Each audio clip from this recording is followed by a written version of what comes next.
ایک دن ٹونی چڑیا اپنے گھونسلے سے اڑ کر ہوا میں ادھر ادھر ٹہل رہی تھی۔ تبھی اچانک اسے زمین پر چھوٹے چھوٹے دو خوبصورت درخت نظر آتے ہیں۔ وہ بہت خوش ہوتی ہے کہ یہ درخت اب بڑے ہوں گے اور ہمیں بہت میٹھا اور اچھا پھل دیں گے۔ یہ سوچ کر وہ کہتی ہے کہ میں ابھی رانی کوی کو جا کر یہ خبر سناتی ہوں۔ ٹونی چڑیا رانی کو بتاتی ہے کہ ہمارے گھونسلے کے بالکل ہی پاس دو ننھے پودے پروان چڑھ رہے ہیں بہن، ہم دونوں ہر روز انہیں پانی دیا کریں گے تاکہ وہ جلد از جلد بڑے ہو جائیں۔ رانی کوی کہتی ہے ٹھیک ہے میں ضرور اسے پانی دیا کروں گی۔ ٹونی چڑیا کہتی ہے ٹھیک ہے، یہ آپ نے بہت اچھی بات کہی، ہم دونوں ہر روز ساتھ ساتھ پودوں کا خیال بھی رکھیں گی۔ رانی کوی من میں کہتی ہے میں تو نہیں کچھ کرنے والی۔ سنو جی، میں پودوں کو پانی بالکل نہیں دوں گی، ہاں میں بتا رہی ہوں۔ نہ دینا، وہ ٹونی چڑیا ہے نا پاگل سی، اسے دینے دو۔ ٹھیک ہے، یہ اچھی بات کہی آپ نے۔ ٹونی چڑیا ہر روز وہ پیارے پیارے پودوں کے پاس آتی، انہیں پانی دیتی اور ان سے ڈھیر ساری باتیں کرتی کہ پیارے پیارے پودوں بڑے ہو جاؤ اور ہمیں میٹھا اور تازہ پھل دیا کرنا۔ پودے اب بڑے ہو چکے تھے، یہ کوئی عام سادھارن سے پودے نہیں تھے بلکہ جادوئی پودے تھے جو کہ بول بھی سکتے تھے اور باتیں تو بے شمار کر سکتے تھے۔ ایک پودے پر بہت خوبصورت سیب کا پھل لگتا ہے جبکہ دوسرا پودا نیم کا نکلتا ہے۔ سیب کا پودا بہت اتراتا ہے کہ میرے اوپر پھل لگا ہے، تم ایک کڑوے درخت ہو۔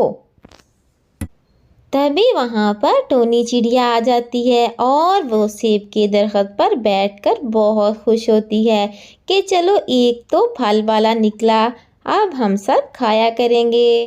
ٹونی چڑیا کالو کوے کو بتاتی ہے کہ بھائی سب دیکھیں ہماری محنت رنگ لے آئی اور بہت اچھا اور میٹھا پھل ہمیں کھانے کو ملا ہے۔ کالو کوا کہتا ہے آج تو تم اس درخت پر بیٹھ گئی ہو، یہ درخت ہمارا ہے، آج کے بعد یہاں نظر مت آنا۔ یہ کہہ کر کالو کوا وہاں سے چلا جاتا ہے اور ٹونی چڑیا بہت سوچ میں پڑ جاتی ہے کہ سارا سال تو میں نے اس پودے کو اور دوسرے پودے کو پانی دیا اور یہ آخر میرے ساتھ ظالم کالو کوا کیوں کر رہا ہے۔ ٹونی چڑیا کے پورے سال کی محنت پر پانی پھر جاتا ہے۔ تبھی ٹونی چڑیا بہت روتی ہے اور کہتی ہے کوئی بات نہیں، جیسے میں ہر روز دانا دن کا چگ کر گزارا کرتی تھی اب بھی کر لیا کروں گی۔ ٹونی چڑیا نیم کے درخت کے پاس آ کر بیٹھ جاتی ہے اور کہتی ہے دوست کیسے ہو؟ تبھی درخت کہتا ہے کہ پیاری ننھی چڑیا میں بالکل ٹھیک ہوں، تم پریشان مت ہو۔ کیا ہوا، میں پودا جو ہوں پھل نہیں دے سکتا، لیکن تم جب تھکی ہاری شام کو لوٹو گی میں تمہیں گھنی اور ٹھنڈی چھاؤں دوں گا۔ ٹونی چڑیا کہتی ہے نہیں دوست، میں پریشان نہیں ہوں، میں تمہارے سائے کے تلے ضرور بیٹھوں گی۔ سیب کا پودا بہت گھمنڈی تھا، وہ نیم کے پودے کی ہر وقت بے عزتی کرتا رہتا کہ تم کڑوے ہو، تمہارا کسی کو کوئی فائدہ نہیں، تم مر کیوں نہیں جاتے؟ نیم کا پودا کہتا ہے کہ تم بس کرو، اتنا مت اتراؤ، میں کڑوا ہوں تو کیا ہوا لیکن چھاؤں تو دیتا ہوں، ایک نہ ایک دن سب لوگ میری قدر جان لیں گے اور مجھ سے پیار کریں گے۔ شام کو جب کالو کوا سیب کے درخت کے پاس آتا ہے تو درخت کہتا ہے کہ مالک آپ اس نیم کے درخت کو کاٹ دیجئے، یہ نہ ہو کہ اس نیم کی وجہ سے میرے پھل بھی کڑوے ہو جائیں۔ تبھی کالو کوا کہتا ہے ٹھیک ہے، میں آج شام کو ہی اس درخت کو کاٹ دوں گا، تمہارے پھل میٹھے اور سوادشٹ ہیں، میں اسے کسی قیمت پر بھی گنوانا نہیں چاہوں گا، میں آج ہی اس کا کوئی نہ کوئی بندوبست ضرور کر دوں گا۔ کالو کوا میٹھے اور مزیدار سیب کھانے کے بعد نیم کے درخت کو کاٹنے کے لیے کلہاڑا لینے جاتا ہے۔ راستے میں اسے پیاس لگتی ہے، تبھی وہ ایک ندی پر رک جاتا ہے۔ اچانک ایک پتھر آ کر اس کے پنکھ پر لگتا ہے اور وہ زخمی ہو جاتا ہے۔ بڑی مشکل سے کوے نے پانی نکلنے کے بعد منہ کھولا تو تبھی ڈاکٹر چڑیا کہتی ہے کہ میں تمہارا ابھی چیک اپ کرتی ہوں، تم سانس لو آہستہ آہستہ۔ رانی کوی کالو کوے کو کہہ رہی ہوتی ہے کہ ڈاکٹر چڑیا نے آپ کے لیے نیم کے پودے کی پتیاں اور نیم کے پودے کا شوربہ پینے کو کہا ہے، لیکن ہم نے تو اس درخت کو کاٹنے کا سوچا تھا اور اسے بہت برا بھلا کہا ہے، تو مجھ میں تو اتنی ہمت نہیں کہ میں وہاں جاؤں۔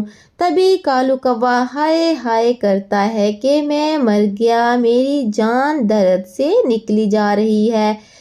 رانی کوی بہت پریشانی کے عالم میں سوچ رہی ہوتی ہے کہ وہ اب جائے یا نہ جائے، کیونکہ اس میں اتنی جرأت ہی نہیں ہے کہ وہ اس درخت کا پھر سے سامنا کر سکے۔ تبھی وہاں پر ٹونی چڑیا آ جاتی ہے جو کہتی ہے کہ آپ فکر نہ کریں، میں اس درخت کے پاس جاؤں گی، وہ میرا دوست ہے، وہ ضرور اپنے پتے دے گا۔ ٹونی چڑیا نیم کے درخت کو ساری بات بتاتی ہے تو نیم کا درخت بہت خوش ہو جاتا ہے، اس کے تو خوشی سے آنسو ہی نکل آتے ہیں کہ میں بھی دنیا میں کسی کے کام آ سکتا ہوں۔ وہ ٹونی چڑیا سے کہتا ہے تم جلدی سے میرے پتے لے جاؤ تاکہ کالو کوے کی جان بچ سکے۔ ٹونی چڑیا جلدی سے جا کر نیم کے پتے لے آتی ہے اور کالو کوے کو دیتی ہے اور کہتی ہے کہ بھائی صاحب آپ یہ جلدی سے کھا لیں تاکہ آپ صحت مند ہو سکیں۔ کالو کوا اور رانی کوی بہت شرمندہ تھے کیونکہ انہوں نے ٹونی چڑیا کے ساتھ برا سلوک کیا تھا اور ٹونی چڑیا نے مشکل وقت میں ان کا بہت ساتھ دیا۔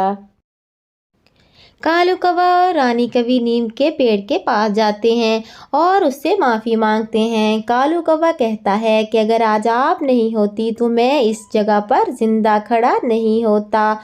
تبھی وہاں پر سیب کا درخت بھی کہتا ہے کہ اس دنیا میں کوئی بھی چیز بیکار نہیں ہے، میں خواہ تمہاری اتنی بے عزتی کرتا رہا، آج تمہاری وجہ سے مالک کی جان بچی ہے۔ اس طرح ٹونی چڑیا بھی سیب کا پھل کھا سکتی تھی۔ اب سبھی پنچھی ہنسی خوشی رہنا شروع کر دیتے ہیں۔